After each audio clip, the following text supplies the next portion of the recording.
सासू और बहू की लड़ाई। उत्तर प्रदेश के एक छोटे से शहर अमेठी के एक प्रतिष्ठित परिवार में एक नई बहू ने कदम रखा।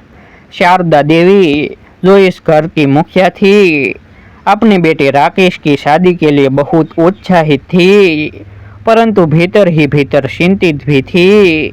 नई बहू पूजा शहर लखनऊ की पढ़ी लिखी नौकरी करने वाली लड़की थी। पूजा पहली बार जब शारदा देवी के पैर छूने चुकी तो शारदा देवी ने हल्की मुस्कान के साथ सिर पर हाथ रखा, पर वह मुस्कान पूरी तरह अपनत्व से भरी नहीं थी। उन्हें भीतर से एक डर था, क्या यह बहू हमारे संस्कारों को निभा पाएगी। शादी के बाद पूजा ने घर के कामों में हाथ बांटना शुरू किया, पर हर बात में कोई न कोई कमी निकल ही आती। शारदा देवी कहती, रोटियां गोल नहीं है, साड़ी ऐसे नहीं पहनी जाती, बड़ों से ऐसे बात नहीं करते। पूजा चुप रहती, सीखने की कोशिश करती, पर जब उसने राकेश से कहा कि वह अपनी पुरानी नौकरी दोबारा शुरू करना चाहती है, तो जैसे ही भूसाल आ गया। नौकरी और घर कौन संभालेगा। शारदा देवी ने आंखें तरेरते हुए पूछा, मैं दोनों चीजें संभाल सकती हूँ माँ जी, बस थोड़ा साथ चाहिए। पूजा ने हिम्मत से कहा।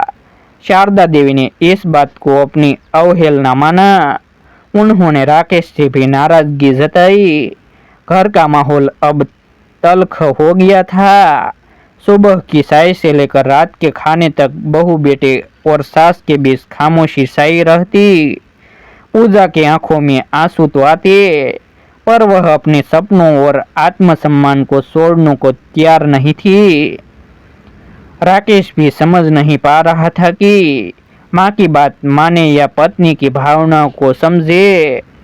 दोनों औरतें उसके लिए अनमोल थी, पर दोनों के रास्ते विपरीत। एक दिन पूजा की माँ बीमार पड़ गई। पूजा ने कुछ दिन के लिए लखनऊ जाना चाहा। शारदा देवी ने नाक फो चढ़ाई, पर राकेश ने माँ को समझाया। इन कुछ दिनों में शारदा देवी को पूजा की कमी महसूस होने लगी। घर की रसोई अस्त व्यस्त हो गई, काम वाली ने छुट्टी ले ली, और पूजा की अनुपस्थिति ने यह एहसास कराया कि पूजा केवल नौकरी करने वाली लड़की नहीं थी, बल्कि यह घर भी उसकी प्राथमिकता थी। जब पूजा लौटी, शारदा देवी ने पहली बार बिना टोके उसका हाल पूछा। एक शाम पूजा थकी हारी ऑफिस से लौटी। शारदा देवी ने खुद अपने हाथों से चाय बनाई और पूजा के पास लाई। पूजा हैरान रह गई।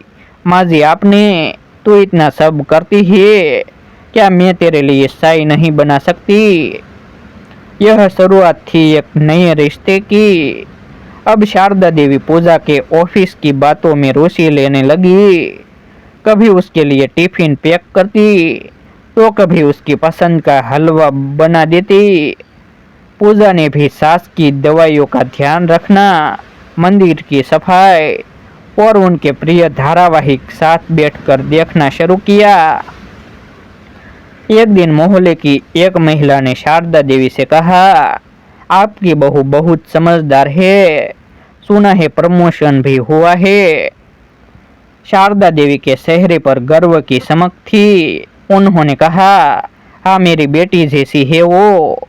शुरू में मैं समझ नहीं पाई, पर अब लगता है बहू नहीं बेटी मिल गई है।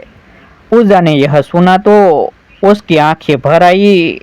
माँ जी, आप जैसी सास हर किसी को मिले तो बहू सास की लड़ाई की कहानियां सिर्फ किताबों तक सिमट जाए। शारदा देवी ने पूजा को गले से लगा लिया। रिश्ते लड़ाई से नहीं, समझ से संभलते हैं बहू, और तूने मुझे सिखा दिया कि बदलाव बुरा नहीं होता। कहानी की सीख, जब दो पीढ़ियां एक दूसरे को समझने लगती है तो विवाद की दीवारें गिरने लगती है। बहू अगर थोड़ा धैर्य और प्रेम रखे और सास थोड़ा विश्वास और अपनापन दे दोस्तों, सास बहू की लड़ाई प्यार और अपनत्व की कहानी में बदल सकती है। ऐसे ही नए नए प्रेरणादायक वीडियो देखने के लिए हमारे यूट्यूब चैनल सब्सक्राइब करें और वीडियो को लाइक करें। फिर मिलते हैं एक नई स्टोरी के साथ।